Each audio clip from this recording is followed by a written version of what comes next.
BJP अध्यक्ष JP Nadda का कार्यकाल खत्म हो गया है। जल्द ही बीजेपी को अपने नए अध्यक्ष को चुनना है।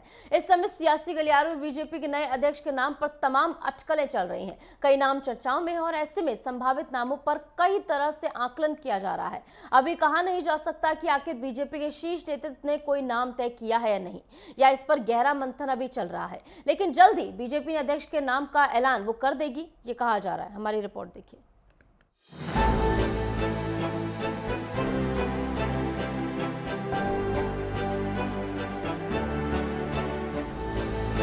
बीजेपी को अपने नए अध्यक्ष का चयन करना है।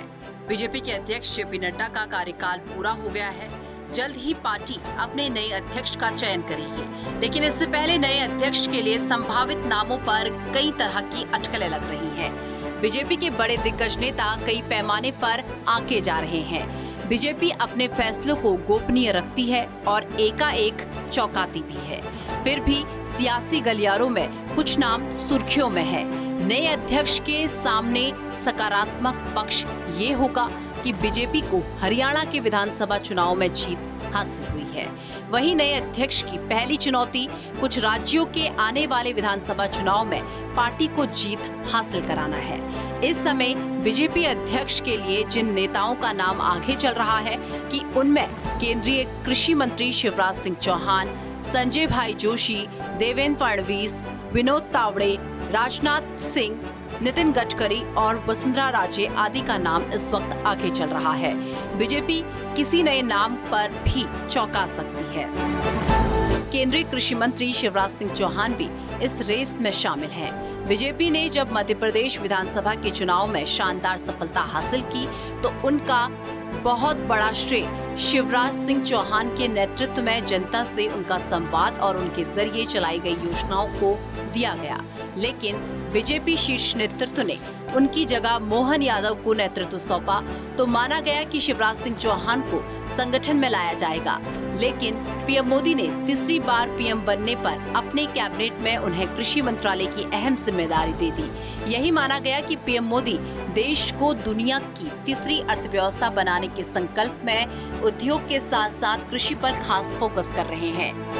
इसके लिए शिवराज सिंह चौहान को कृषि विभाग सौंपा गया है। अब फिर एक बार अटकल लग रही है कि शिवराज सिंह चौहान को अध्यक्ष पद की जिम्मेदारी सौंपी जा सकती है। शिवराज सिंह चौहान के पास प्रशासन का लंबा अनुभव है। जनता और पार्टी कार्यकर्ताओं से उनका गहरा जुड़ाव रहा है। बीजेपी उनके अनुभव, संगठन क्षमता का अनुभव देखते हुए ये जिम्मेदारी सौंप सकती है। पार्टी अध्यक्ष के तौर पर संजय भाई जोशी का नाम तेजी से उभरा है। संजय भाई जोशी बीजेपी के शीर्ष पदों पर रहते हुए अपनी संगठन क्षमता और कुशलता के लिए जाने जाते हैं। VNIT नागपुर में मैकेनिकल इंजीनियरिंग प्रशिक्षण के लिए संजय भाई जोशी ने RSS का पूर्णकालिक सदस्य बनने के लिए लेक्चरर पद से इस्तीफा दिया था। राष्ट्रीय स्वयंसेवक संघ की पृष्ठभूमि से आए संजय भाई जोशी ने अखिल भारतीय विद्यार्थी से होते हुए बीजेपी की राष्ट्रीय कार्यकारिणी के सदस्य भी रहे। 80 के दशक में गुजरात में जब बीजेपी अपना अस्तित्व तलाश रही थी, तब 1988 में संजय भाई जोशी को यहाँ संगठन का काम देखने के लिए कहा गया था और उसी दौर में पार्टी सचिव रहते हुए उन्होंने तब नरेंद्र मोदी के साथ मिलकर काम किया। संजय भाई जोशी अपनी सियासत की शुरुआत गुजरात से ही उन्होंने की। 1995 में जब बीजेपी की सरकार बनी तो केशु भाई पटेल और शंकर बाघेला के बीच रसाकसी चली। तब नरेंद्र मोदी और संजय भाई जोशी ने केशु भाई का साथ दिया। इसके बाद आगे जब बाघेला की बगावत हुई तो सुरेश मेहता को राज्य की कमान सौंपी गई। तब पार्टी नेतृत्व में नरेंद्र मोदी को दिल्ली बुलाया और जोशी प्रदेश में संगठन महामंत्री बन गए। 1998 में पार्टी फिर सत्ता में आई। केशु भाई पटेल सीएम बने, लेकिन जल्द ही समीकरण बदले और नरेंद्र मोदी को राज्य में नेतृत्व करने के लिए भेजा गया। उधर बदलते समीकरणों में संजय भाई जोशी राष्ट्रीय राजनीति में आ गए। संजय भी जोशी ने यूपी में भी बीजेपी को मजबूत करने के लिए अहम भूमिका निभाई। खासकर जमीनी स्तर पर कार्यकर्ताओं से जुड़ने की उनकी शैली को सराहा गया है। बीजेपी में महासचिव संगठन के पद पर रहते हुए बीजेपी को उत्तराखंड, हिमाचल, छत्तीसगढ़, झारखंड जैसे कई राज्यों में सरकार बनाने का अवसर मिला। हाल में संजय भाई जोशी ने पीएम मोदी की प्रशंसा में अपना बयान दिया। पार्टी लाइन पर भी वो बहुत प्रखरता से बोले। समझा जा सकता है कि पार्टी उन पर एक बड़ा दांव चल सकती है। बीजेपी के नए अध्यक्ष के लिए देवेंद्र फडणवीस का नाम भी काफी चर्चा में है। देवेंद्र फडणवीस ने महाराष्ट्र के मुख्यमंत्री के बतौर बेहतर शासन चलाया। महाराष्ट्र के सियासी उथल-पुथल में जब शिवसेना में बगावत हुई तो बीजेपी शीर्ष नेतृत्व के आदेश पर देवेंद्र फडणवीस उप मुख्यमंत्री बनने के लिए भी तैयार हुए। प्रशासन और संगठन के स्तर पर उन्हें सूझबूझ वाला नेता माना जाता है।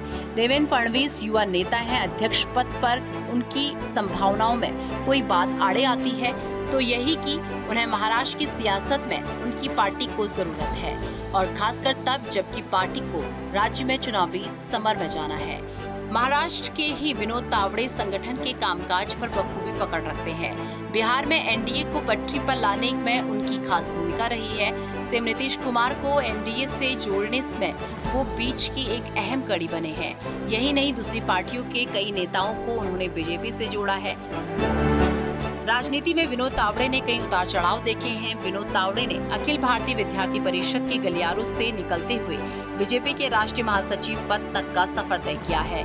महाराष्ट्र के प्रमोद महाजन के बाद वो दूसरे नेता हैं जिन्हें ये जिम्मेदारी मिली है। विनोद तावड़े के सियासी करियर में उतार चढ़ाव आया है और 2014 में वो विधायक बने, लेकिन 2019 में उनका टिकट काटा गया। यही नहीं, मुख्यमंत्री की दौड़ में देवेंद्र फडणवीस से पीछे रह गए। तब भी उन्होंने कहा था कि ओनली राष्ट्र नो महाराष्ट्र। इनके इस बयान को पार्टी के प्रति समर्पण के तौर पर देखा गया। आज उनके नाम की चर्चा दुनिया की सबसे बड़ी सियासी पार्टी के अध्यक्ष के रूप में हो रही है।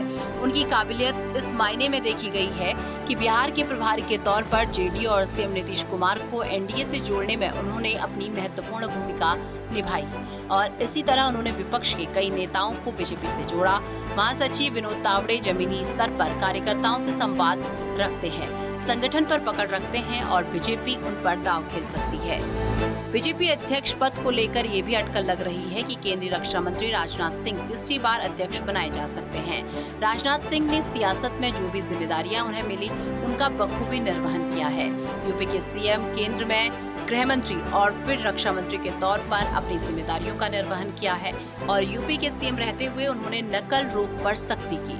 राजनाथ सिंह एक अच्छे प्रशासक, कुशल वक्ता होने के साथ साथ संगठन पर अपनी पकड़ बनाए रखना जानते हैं। राजनाथ सिंह ने इससे पहले 2006 से 2009 और फिर 2013 से 2014 में बीजेपी अध्यक्ष पद की जिम्मेदारी का सफलतापूर्वक निर्वहन किया और राजनाथ सिंह दो टूक शब्दों में अपनी बात रखते हैं। मोदी कैबिनेट में राजनाथ सिंह की उपस्थिति का अपना महत्व है। ऐसे समय जब बीजेपी अपने विस्तार के लिए जूझ रही है और केंद्र और राज्य स्तर पर इंडिया गठबंधन की चुनौतियों से लड़ रही है, बीजेपी अपने इस अनुभवी नेता को ये जिम्मेदारी सौंप सकती है। मोदी कैबिनेट में केंद्रीय सड़क परिवहन मंत्री नितिन गडकरी भी उन नेताओं में हैं अध्यक्ष पद को लेकर जिनके नाम पर कयास लगाए जा रहे हैं। नितिन गडकरी 2009 से 2013 तक पार्टी के अध्यक्ष भी रहे हैं और मोदी मंत्रिमंडल में नितिन गडकरी ने केंद्रीय सड़क परिवहन मंत्री के तौर पर शानदार काम किया है।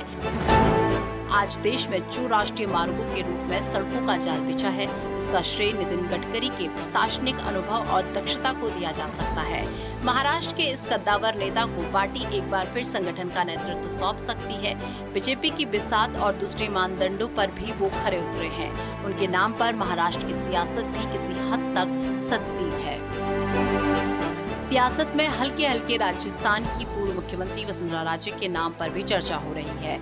माना जा सकता है कि लंबे राजनीतिक अनुभव, कौशल और महिला अध्यक्ष के नाम पर पार्टी उनके नाम को आगे कर सकती है। बहुत जल्द ही बीजेपी अपने अध्यक्ष के नाम का ऐलान कर देगी।